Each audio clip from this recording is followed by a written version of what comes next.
da boca do Almir, Pai, que aqui venha a tua palavra, o teu amor, e que a semente do Evangelho, Pai, seja plantado no coração de todos aqui, Senhor, em nome de Jesus, Pai. Amém.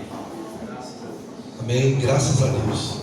Graça e paz seja sobre a vida de cada um de nós, amém? Amém. Nós já estamos com um tempo bem avançado, mas quero fazer um compromisso aqui da gente concluir o mais rápido possível, para que não atrase aí também a agenda daqueles que marcaram aí um almoço com a família, alguma coisa assim. Bom, antes eu queria só um aviso, e esse aviso é fantástico, é para a vida dos homens. Estou vendo aqui, graças a Deus, nós temos muitos homens aqui. E quarta-feira, dia 4/9, 19h30, nós vamos ter aqui nesse auditório Sal da Terra, um workshop com o pastor Paulo Júnior. Ele está vindo de Goiânia e vai trazer uma palavra específica para os homens. E a nossa expectativa em Deus é muito grande do que Deus vai fazer aqui nesse dia. Eu estou louvando a Deus porque muitos homens têm se disposto a estar aqui na quarta-feira. Só para me ter uma ideia, quantos aqui ainda não fizeram a inscrição para quarta-feira? Levante sua mão, por favor. Olha aí. 2, 3, 4. Mas vai fazer, amém. Agora quem já fez a inscrição? Olha, bênção de Deus. Nós temos já, segundo dados do IBGE aí, do Vox Pop, já temos quase 70 homens. E eu queria um número, eu queria alcançar um número. Eu queria alcançar 100 homens. A gente fazer uma noite de festa aqui. Cada homem vai ter, você vai chegar às 19h30, você pode vir direto do seu trabalho, vai ter um coffee break maravilhoso aí que as mulheres vão preparar para nós. Cada homem vai receber um livro, que é esse livro, Nem Cachorro Nem Anjo, Seja Homem, do pastor Paulo Júnior. Conforme o César pregou aqui semana passada, nós estamos num mundo cheio de macho, mas poucos homens. E nós queremos discutir na quarta-feira a respeito do que essa frase forte, seja homem. Então eu louvo a Deus pela disposição dos irmãos. E aí eu estou mandando no WhatsApp, alguns irmãos estão mandando também. Você pode replicar isso. Eu quero logo até segunda-feira, no máximo terça de manhã, soltar um aviso lá. Inscrições esgotadas. Se Deus quiser, vamos chegar nesse número. E aí eu conto com o apoio de cada um daqueles que já fizeram. Vai ser muito bom. Amém? Graças a Deus. É realmente um momento de festa hoje, né? São muitas emoções fortes, né? Na família de Deus, no corpo de Cristo aqui nesse lugar. E hoje também nós temos a ceia, um momento ímpar assim na vida da igreja, da família. Uma mesa onde que todos são convidados a participarem, né? Quem somos nós para dizer você ou você? E é uma mesa para os filhos, para aqueles que creem que Jesus Cristo é o Senhor da nossa vida. E aí, nesse mesmo espírito, eu quero compartilhar algo com vocês, que assim, especialmente nessas 2 semanas, tem queimado o meu coração. É uma história bem conhecida, eu não quero me demorar, mas é um episódio de Jesus e muito conhecido. Essa história que eu vou ler aqui, ela fala dos discípulos de Jesus, que depois da morte de Jesus, ali depois da sexta-feira da paixão, que Jesus foi morto e crucificado, os discípulos ficaram como que assustados, alguns deles ficaram como que decepcionados, frustrados. Eles acharam que tudo que eles investiram, tudo que eles passaram, talvez 2 anos e meio, 3 anos com Jesus, eles acharam que teria tido um ponto final ali. E aí, a Bíblia diz que 2 desses discípulos foram mais incisivos ainda.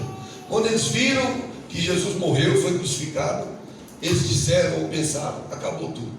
Tudo que a gente investiu durante 2 anos, 3 anos.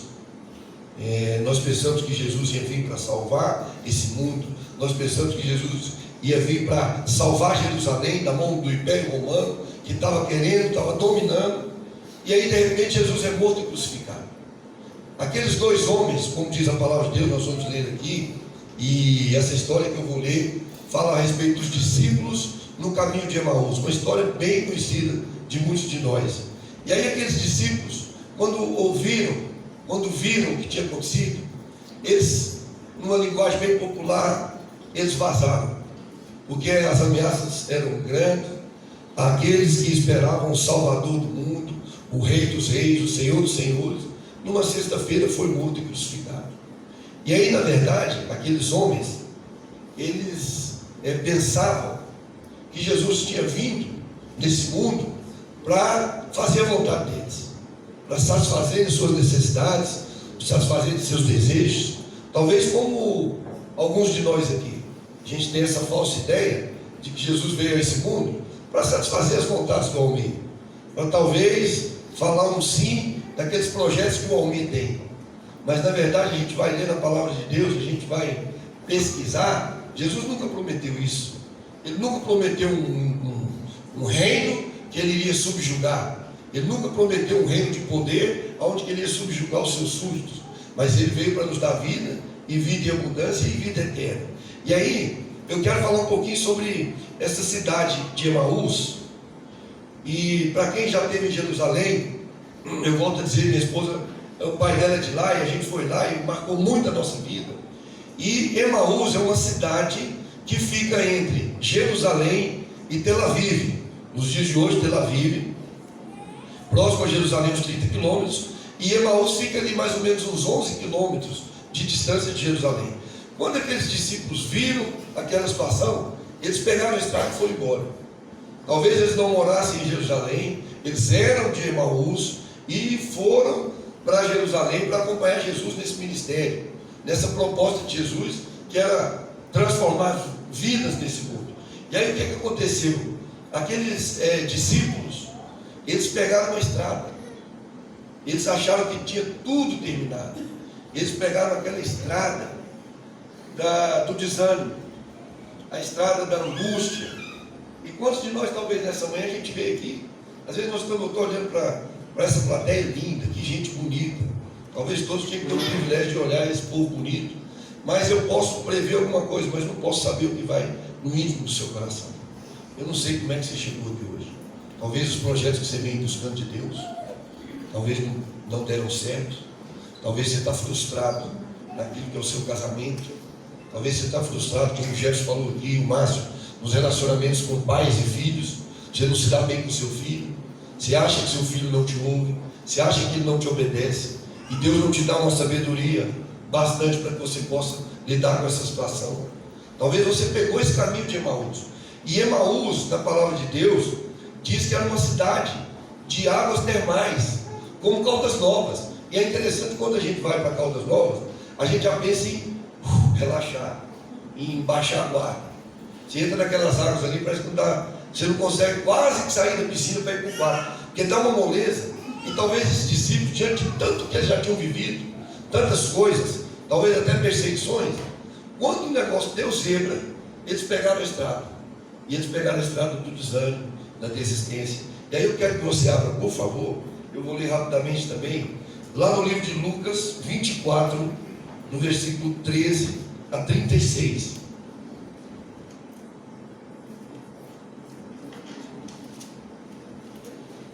Lucas 24, do versículo 13 a 36. E interessante que o Evangelho de Lucas, uma das últimas narrativas do livro de Lucas, foi realmente esse episódio com os discípulos no caminho de Emaús, quando Jesus supostamente já tinha sido morto, crucificado, e aí ao terceiro dia ele ressuscitou. E aí Lucas então começa a narrar os finalmente desta história. E aí ele diz aqui no versículo 13 do capítulo 24, diz assim: olha, eis que 2 deles foram naquele mesmo dia para uma aldeia chamada Emaús, que distava de Jerusalém cerca de 60 estádios, 11 quilômetros mais ou menos. E iam falando um com o outro sobre todas aquelas coisas que tinham acontecido. E nessa hora é interessante, né? Um com o outro ia andando naquele caminho. E é interessante quando você está desanimado, você está desiludido, que você encontra uma outra pessoa desanimada, desiludida. Parece que dá uma química, né? Aí cada um reclama mais do que o outro, cada um se decepciona mais do que o outro. E aí eles tiram os olhos daquilo que teriam que estar sempre fitados, que é os olhos em Jesus, e começam a colocar os seus olhos nas dificuldades, nas coisas que deram errado, nos fracassos da vida. E aqui ele diz assim, olha: e aconteceu que enquanto eles caminhavam juntos e arrazoavam entre si, falavam de tudo que estava dando errado, o próprio Jesus aproximou-se e ia com eles, mas seus olhos estavam impedidos que eles não conhecessem. E eles lhe dizem: que tipo de palavras são essas que tendes um com o outro enquanto caminham e estáis tristes? Jesus perguntou para eles. E aí um deles, cujo nome era Cleopas, respondeu rapidamente e disse: és tu um estrangeiro em Jerusalém? Não sabe das coisas que lá tem acontecido nesses dias? E disse, Jesus perguntou para eles: quais coisas? Ainda deu a chance para que aqueles homens tivessem um lampejo de iluminação e pudessem mudar as suas ideias, mas como a Bíblia diz que eles estavam com os olhos cerrados, eles falaram assim. E eles lhe disseram a respeito de Jesus de Nazaré, que foi um profeta poderoso em feito as palavras diante de Deus e em todo o povo, e como os principais sacerdotes e os nossos governantes o entregaram para ser condenado à morte e o crucificaram. Mas não esperávamos que fosse ele quem havia de redimir Israel. E todavia, além do mais, já é hoje o terceiro dia que essas coisas aconteceram. Sim, também algumas mulheres de nossa companhia nos surpreenderam, as quais de madrugada foram lá no sepulcro, e não achando o seu corpo, elas vieram dizendo que também haviam tido uma visão de anjo que diziam que ele estava vivo. E alguns dos que estavam conosco foram ao sepulcro, mas não acharam nada. E ele lhes disse: ó tolos e tardos de coração, para creres em tudo que os profetas falaram. Não convinha que o Cristo sofresse essas coisas e entrasse na sua glória? E começando por Moisés e por todos os profetas, explicou-lhes em toda a Escritura coisas a seu respeito. E aproximando-se da aldeia, eles foram chegando. Jesus o tempo todo caminhando com aqueles homens ali, os 11 quilômetros, talvez 10, 7, 8. E aí, ele fez como quem ia seguir para diante. Mas os discípulos estavam conversando e o constrangeram, dizendo: fica conosco, Senhor, porque já é tarde e já declinou o dia. E aí Jesus entrou e permaneceu com eles. E aconteceu que, estando eles assentados com eles à mesa, ele tomou o pão e o abençoou e partiu-lhes, e os seus olhos foram abertos e o reconheceram, e ele desapareceu de diante deles. Graças a Deus. Eu queria mais uma vez orar a Deus para que Deus pudesse iluminar o nosso entendimento nessa manhã, para que a gente pudesse entender algumas coisas que Deus quer falar no meu coração e no coração de cada um de nós. Amém? Senhor Deus e Pai, muito obrigado pela sua misericórdia, sua graça. Eu te louvo por essa oportunidade, pelo privilégio, mas também de tamanha responsabilidade. Quero louvar o Senhor pela vida de cada um que está aqui, ó Deus. Cada homem e mulher que veio nesse lugar. Conforme nós falamos aqui, eu não sei o que vai no coração de cada um, mas o Senhor, ó Deus, nessa manhã é capaz de penetrar, ó Deus, a vida, o coração, a mente de cada um. Ó Deus, e fazer aquilo que é da sua vontade, comunicar aquilo que o Senhor quer nessa manhã, inclusive na minha vida, em nome de Jesus. Graças a Deus, irmãos. Esse texto que eu li um pouco longo, mas assim, é um texto que a gente pode tirar muitos ensinamentos. A gente pode pontuar muita coisa.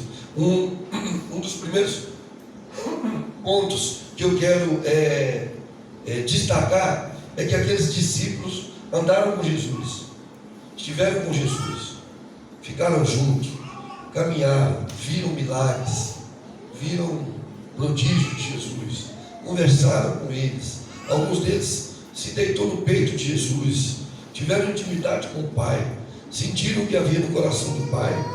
Mas eu quero dizer, tudo isso não é suficiente para que Deus faça uma transformação completa no nosso coração. O simples conhecer Jesus, andar, ver, não faz diferença na nossa vida se nós verdadeiramente não entendermos o que Ele quer fazer no nosso coração. Aqueles homens quando eles pegaram aquele caminho de Jerusalém para Emaús, eles estavam desorientados, perturbados, frustrados, amargurados, iam pelo caminho, um ou outro alimentando suas frustrações. Talvez quantos de nós nessa manhã, conforme eu falei, está mais ou menos na posição desses discípulos. A gente chega aqui talvez com o nosso coração quase que derramado na presença de Deus, tantas coisas, tantas dificuldades na nossa vida, e a gente se esquece de colocar os olhos em Jesus, aquele que é o autor e o consumador da nossa fé. Às vezes nós estamos decepcionados conosco mesmo, às vezes nós estamos decepcionados com o trabalho, com o chefe, aquela promoção que não saiu, aquele concurso que eu fiz, eu estudei várias madrugadas e não consegui, e a gente pensa que é o fim. Mas Deus nessa manhã está falando para nós temos a oportunidade de pegar uma direção contrária. Eu quero abrir um parênteses aqui. Quando a gente pensa que está tudo acabado na nossa vida, Deus vem com uma proposta nova, com um sonho novo, uma visão, um projeto. Essa semana passada eu fiz 55 anos de idade. E aí quando a gente faz aniversário, a gente começa a pensar nas coisas, a gente fica introspecto, né? Fica lembrando daquilo que a gente já passou na vida. E aí eu me lembrei com 23 anos de idade. Eu casei muito animado, já tinha o Bruno, e aí eu estava assim naquela, no ano total. E aí eu comecei a trabalhar, e eu ia saber na feira, e foi muito bom, a gente começou a vender, e daqui a pouco nós começamos a vender para os feirantes, a maioria deles, e Deus começou a nos prosperar de uma maneira assustadora. E aí, como todo jovem, e eu peço a Deus que os jovens aqui não passem por isso, que a maior sabedoria de um jovem é aprender com erros dos outros, não com os nossos erros. E aí a gente começou a trabalhar, e aí um dia, eu não sei se foi infelicidade minha, que eu falei assim: com 40 anos eu não quero mais trabalhar. Olha que loucura, que burrice, me desculpa a palavra. 40 anos eu não queria mais trabalhar, porque daquela toada que eu ia, vai ser bom demais. Mas aí, para entender o cuidado de Deus pela nossa vida, às vezes a gente pensa assim: ó, Deus, eu queria demais que tu fizesse isso. E aí, quando você tiver a experiência que você às vezes quer uma coisa, mas aí Deus não permite aquilo, aí você fica um pouco chateado, fica triste, acabrunhado, você se volta para dentro, daqui a pouco passa o tempo, e aí você fica um pouco mais maduro, você fala: puxa vida, ainda bem que Deus não permitiu aquilo que eu muito queria, que não ia ser bom para a minha vida. E às vezes é isso que acontece, às vezes o nosso Pai não nos dá aquilo que a gente tanto almeja, porque Ele não tem nenhum compromisso em dar aquilo que a gente quer, mas Ele pode nos dar, e Ele nos dá aquilo que a gente precisa. E nós temos que estar nessa conexão com Deus, para saber. Eu estou participando de um momento de oração, e aí eu tenho aprendido muitas coisas na oração. Uma das coisas que eu tenho aprendido, que tem feito diferença na minha vida, é que a oração não é para que eu vou lá todo dia e vou amolecer o coração de Deus porque eu faço o que eu quero. Mas a oração na nossa vida, na minha vida e na sua vida, é para que nós possamos conectar o nosso coração de acordo com aquilo que é a vontade de Deus. Às vezes a gente fica tirando para tantos lados, pegando tantos caminhos, que não é o caminho que Deus tem para nós. E na oração, nós vamos entender que nós temos que ouvir qual que é a vontade de Deus, para a gente simplesmente andar por aquela vontade.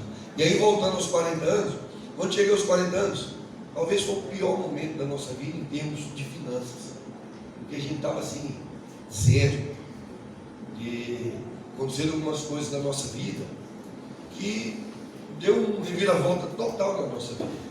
E essas dificuldades vêm na nossa vida, não é para a gente desanimar, murmurar, blasfemar, pegar o caminho de Emaús, mas é para que a gente entenda em Deus o que Ele quer fazer em nós, para que a gente abra o coração para Deus, para saber o que Ele quer dirigir na nossa vida.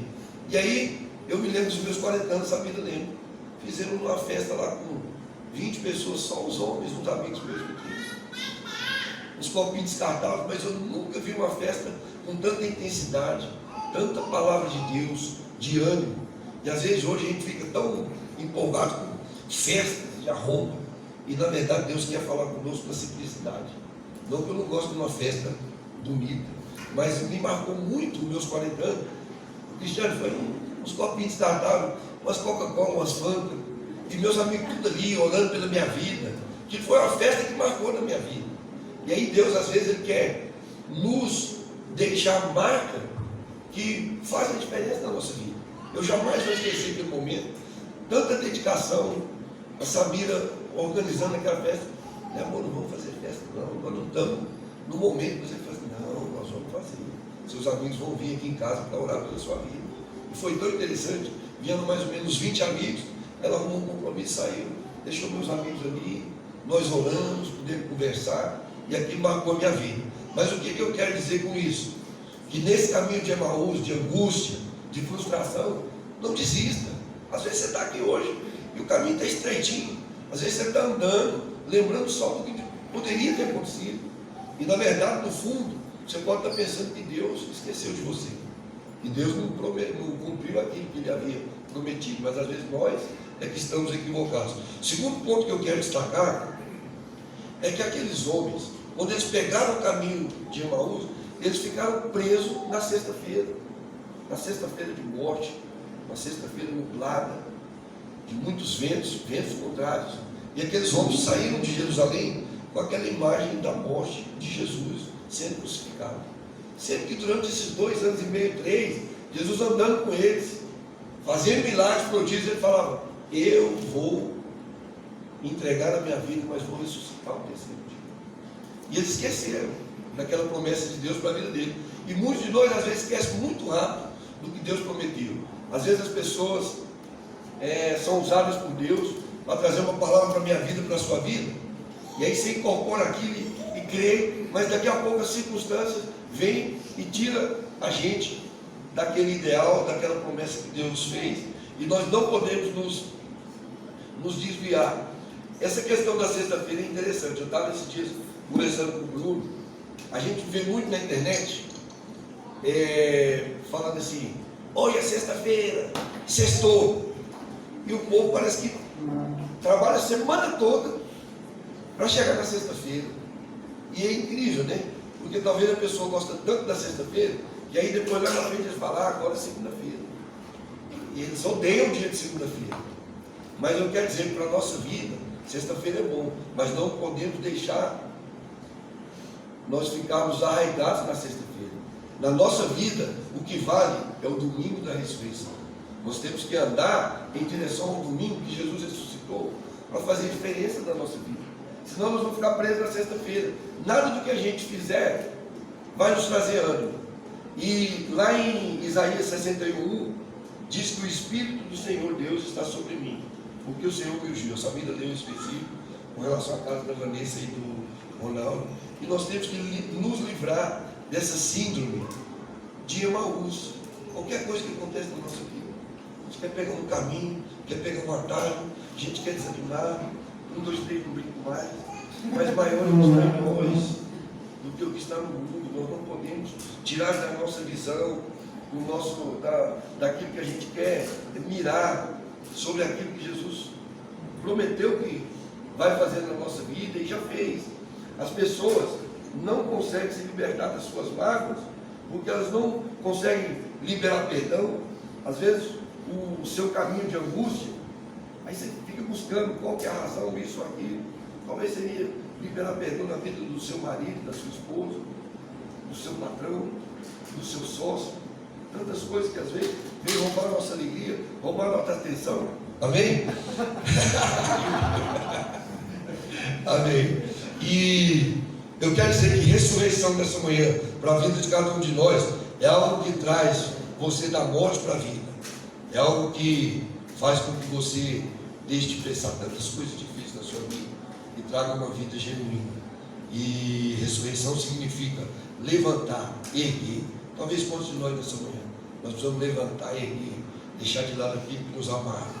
Tem o 4º ponto que eu queria colocar, e eu queria que você prestasse muita atenção. Isso pode fazer muita diferença na nossa vida, como tem feito na minha vida, né? No versículo 30 e no 31, eu quero ler mais uma vez, e é muito forte. Eu estava um dia meditando nessa palavra pela madrugada, e aí quando eu vi essa revelação, assim, eu estava até com um pouco de sono, mas aquilo foi tão forte no meu coração, porque lá diz assim, olha, no Lucas 24, no versículo 30 e 31,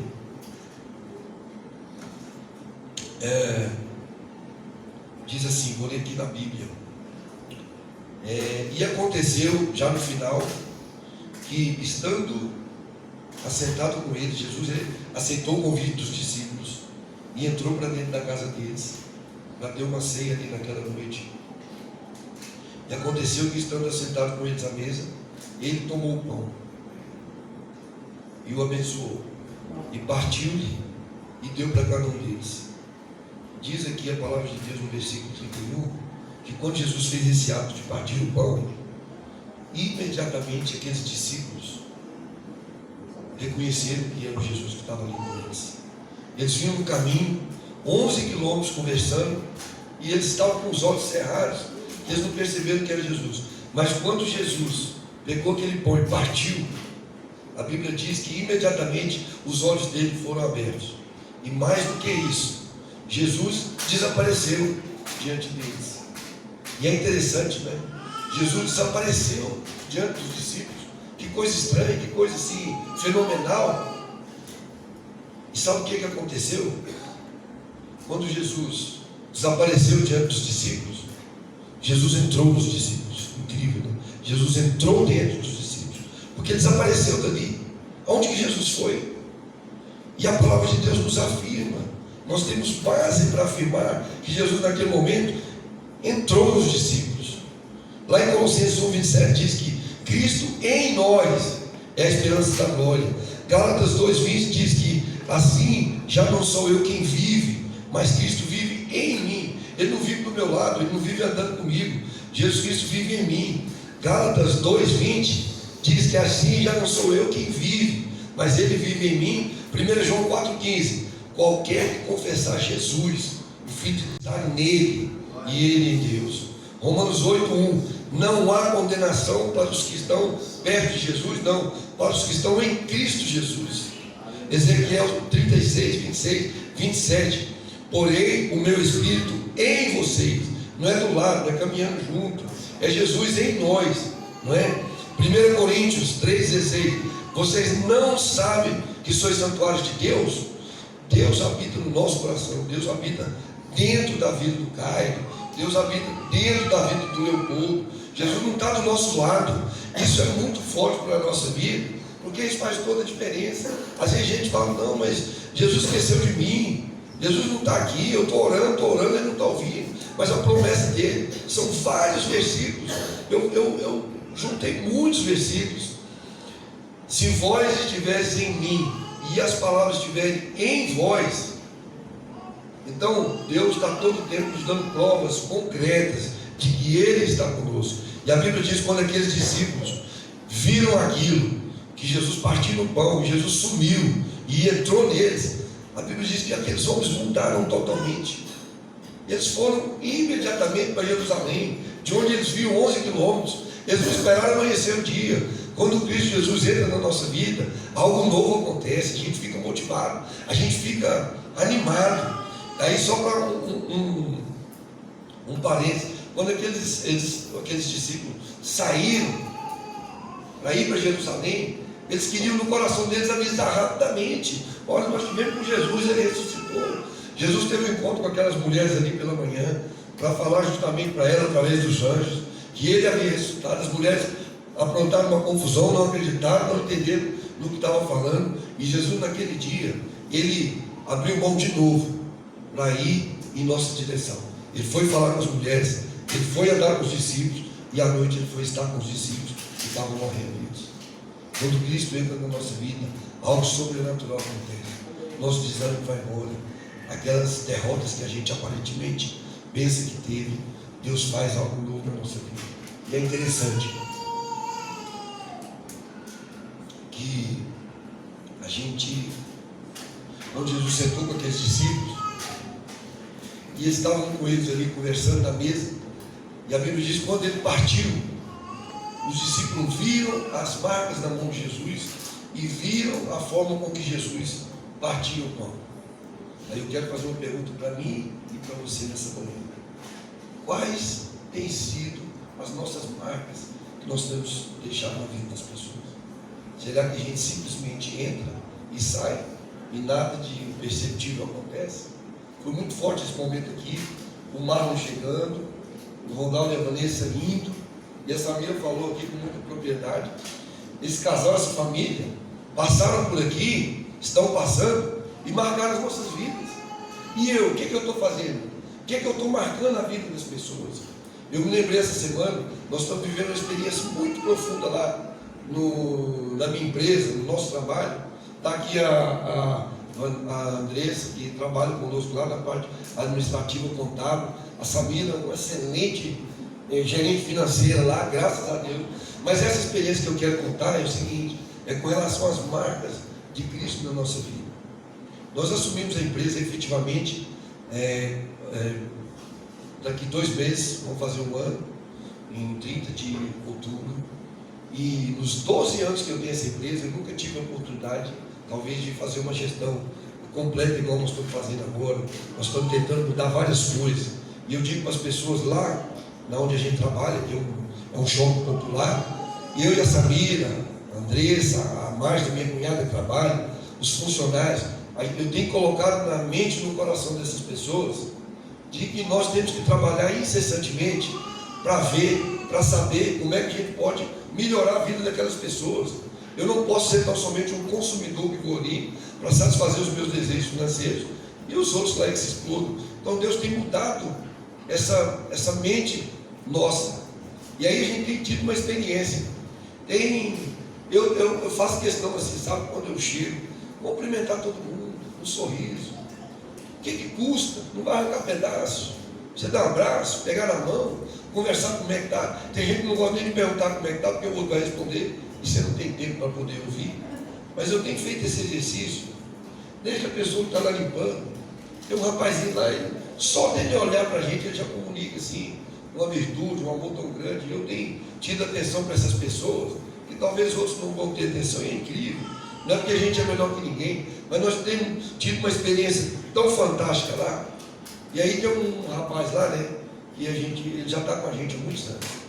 Mas aí, essa nova versão, nós estamos tentando implantar a partir de 1 ano, e aí Deus tem mudado o coração dele. Aí eu lendo esse texto aqui, as marcas de Jesus, como que Jesus fez, ele partiu o pão, os discípulos reconheceram, se a gente tem deixado marcas na vida um do outro. Aí, de uns 3 ou 4 meses para cá, nós estamos lá trabalhando, aí daqui a pouco bate na porta, aí abre, está ele com um saco desse tamanho. O que é isso, rapaz? Quando eu cheguei, um cacho de banana que eu trouxe lá da chácara para vocês. Aí, daí uns 2, 3 dias, bate na porta, o que é isso, hein? Não, isso aqui é uma cocadinha que eu trouxe para a dona Samira.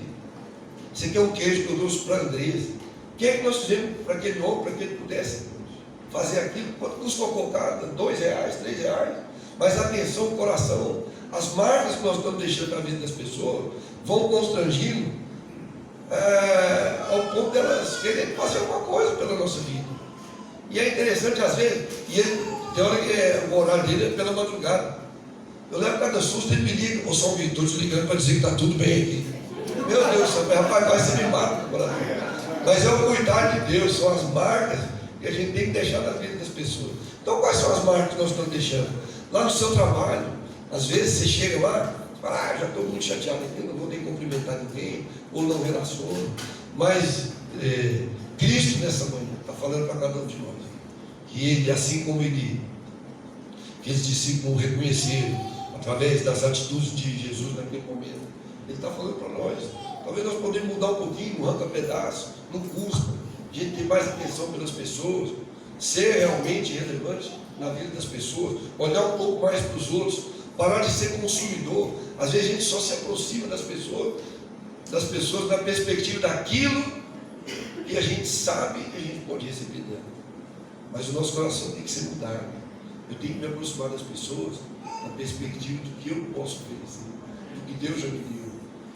Ele já supriu em Cristo Jesus todas as nossas necessidades. De modo que eu chego nas pessoas agora, a minha demanda é pequena. Eu vou abençoar, vou sentar junto com o Rio, vou sentar com um, com o outro. A gente vai conversar a respeito daquilo que é lá do alto. Esses dias a gente foi ministrado pelo pastor Paulo Júnior, uma palavra no encontro de casais, sobre nós, principalmente homens, estarmos diante das pessoas com pensamentos nobres, projetos nobres. Olha, tanta borracha a gente tem ouvido, homens conversando ali, coisas que não vai dar sustentação em nada. E no entanto nós temos a oportunidade todo tempo. Sentou com um, vamos pensar coisas nobres, vamos planejar coisas nobres. Eu estou muito feliz assim, porque a igreja parece que está todo mundo no mesmo, assim, todo mundo no mesmo ideal, cada um quer fazer o seu melhor. Tem o Paulo Neto, que é o filho do pastor Paulo Júnior, veio pregar aqui um dia, estava com o Bruno aqui, e é interessante, ele tem me marcado, um jovem, 32 anos também. Qualquer hora que você pergunta para o Paulo Neto, e aí, Netão, como é que está ele? Estou tentando entregar o meu melhor. Puxa vida, que diferença faz na nossa vida tentar entregar o nosso melhor todo o tempo. E às vezes, se a gente não ficar firmes em Deus, com essas marcas de Cristo na nossa vida, nós vamos perder o foco, fazer de qualquer jeito, fazer do jeito que vier, deixar a vida me levar para ver como é que fica. Então eu queria, nessa manhã, que o exemplo desses discípulos no final, quando eles viram os atos, as marcas de Cristo naquele momento, algo mudou na vida deles. Quando Cristo entra na nossa vida de uma maneira literal, a gente quer fazer alguma coisa. Eles voltaram para Jerusalém e começaram a anunciar. E ali não foi o ponto final da vida deles. Quando Cristo verdadeiramente entra na nossa vida, quando Cristo vem na minha vida, onde que eu não mais, agora só fico contemplando, achando bonito as coisas que Deus faz na nossa vida, mas agora Ele vive em mim. Aí não é mais o final, é o início de uma caminhada. E aí, só para esclarecer para os irmãos, 40 anos, estava ruim, viu? Não tinha, estava zero. E aí Deus, quando 3 anos depois, Ele deu talvez na minha vida o melhor projeto profissional para mim. Deus me deu a visão, essa empresa que eu falei para vocês. E aí Deus muda a nossa sorte. Não é pelo nosso esforço, não é pelas minhas competências, não é porque eu acho que eu sou o melhor, mas é pela misericórdia de Deus. E aí Deus mudou a nossa vida. Hoje a gente pode empregar muitas pessoas, abençoar muitas pessoas, ser relevante na vida das pessoas, e que Deus possa nos abençoar na sua vida, no dia de hoje, a partir de agora. Eu quero que você entenda e creia, não é o ponto final da sua vida. Suas lamúrias, suas reclamações, suas decepções, elas terminam na sexta-feira. Hoje é domingo, domingo de ressurreição, domingo em que Cristo vive em nós. Nós temos que ter essa consciência, em nome de Jesus. Eu queria que a gente pudesse ficar de pé agora, e foi providencial assim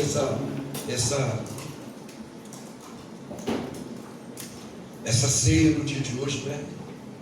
A gente aqui como família, como corpo, a gente poder tomar essa ceia juntos, na perspectiva de que nós não chegamos mais nessa mesa aqui simplesmente com fome, mas a gente chega agora como Cristo estava ali com aqueles discípulos. Eles foram reconhecidos por Deus à medida que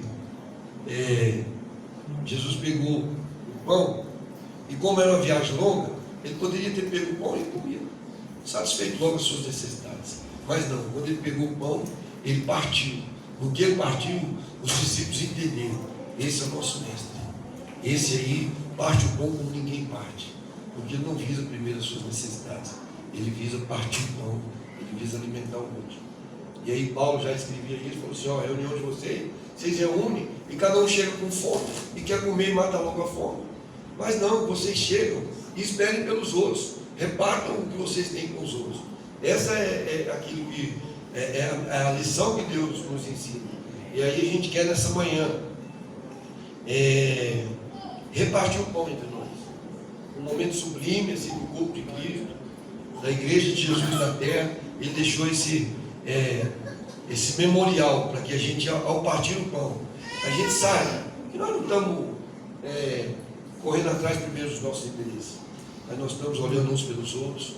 E aí Deus vem com a misericórdia, com a graça, e vai restaurando, vai mudando através dos nossos gestos, amém? Eu queria agora que a gente pudesse, em nome de Jesus, viessem dois aqui para a gente, para que você seja aquele como Cristo foi. né? Cristo em nós, a esperança da glória. Quando as pessoas olharem para mim, olharem para você, elas vão sentir, elas verão alguma coisa diferente. Amém? Que Deus possa fazer diferença na nossa vida nessa manhã.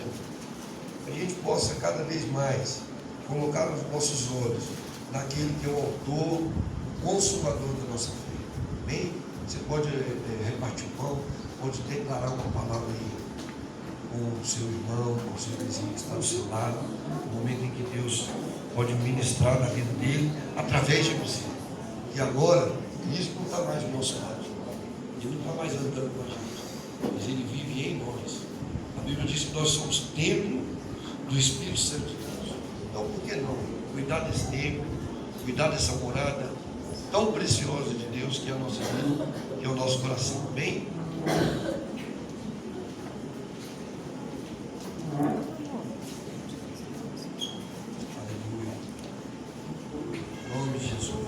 De uma música para poder adorar e louvar o nosso Deus. Acho que o jogo não dá. Mas amém.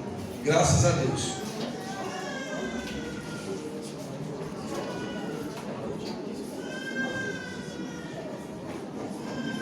A sua misericórdia, a sua graça, o seu amor.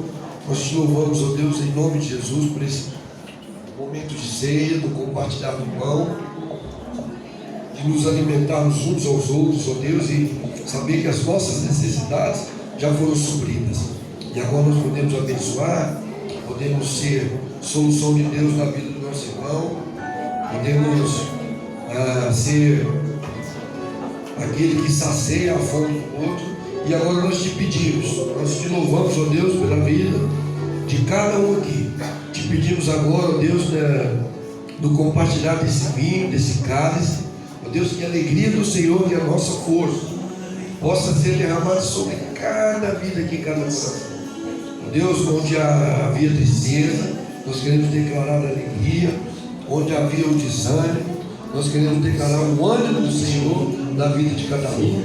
Ó Deus, em nome de Jesus, que através dessa ceia, ó Deus, o memorial que o Senhor deixou para a vida de cada um de nós, cada um entenda aqui, ó Deus, nós somos, ó Deus, libertos pelo Senhor, para sermos bênçãos na vida uns dos outros.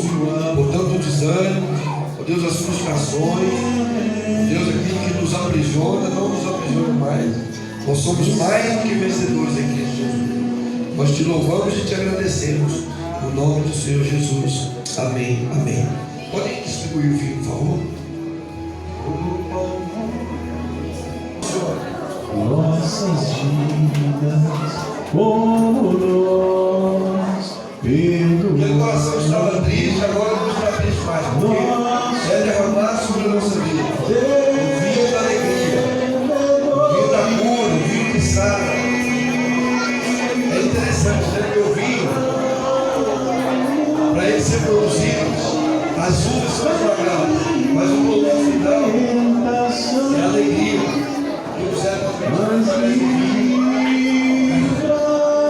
Desse instrumento que Deus deixou na nossa vida, que Deus possa derramar na sua vida agora um bálsamo de unção, seu coração possa se fortalecer, para que nessa semana que está começando, para que nesse domingo da ressurreição, isso possa fazer toda a diferença. Nós não somos aqueles que estamos presos na sexta-feira da morte e da crucificação, mas nós estamos com Cristo. Ele é quem dirige a nossa vida, Ele é quem rege o nosso pensamento, em nome de Jesus. Louvado seja o nome do Senhor. Que a alegria do Senhor seja sobre a vida de cada um de nós nessa semana que está começando hoje. Hoje não é o final de semana, hoje é o primeiro dia da semana. Nós andamos pela ressurreição, não pela morte, amém? Mais uma vez, agora nós queremos encerrar esse momento aqui. Queremos orar a Deus, declarando a bênção do Senhor na vida de cada um de nós, para que nós possamos entrar nessa semana. Amém? com a vitória do Senhor Deus nas nossas vidas. Mais uma vez, mais um pouquinho de silêncio, feche seus olhos. Deus, em nome de Jesus, nós te louvamos, ó Deus, pelo tempo passado aqui, tantas coisas, ó Deus, nós recebemos do Senhor nessa manhã, o louvor, adoração, testemunho, ó Deus, pessoas chegando, pessoas sendo enviadas, ó Deus, em nome de Jesus nós te louvamos pela multiforme sabedoria do Senhor no corpo de Cristo. Em nome de Jesus nós te pedimos uma semana abençoada, cheia de vitórias, ó Deus, os nossos olhos possam estar fitos no domingo da ressurreição. Em nome de Jesus, nenhum de nós aqui, ó Deus, nós queremos andar pela sexta-feira da morte e da crucificação. Em nome de Jesus, ó Deus, eu quero declarar a bênção do Senhor sobre cada um dos meus irmãos. Ó Deus, que a graça maravilhosa de Jesus, o amor do nosso Pai, a comunhão do Espírito Santo do Senhor possa ser sobre cada um de nós agora, para todos sempre. Amém. Uma boa semana a todos. Dá um abraço aí, um beijo. Como diz o Marlon, abraça pelo menos uns 80 aí agora no final. Amém? Louvado seja Deus.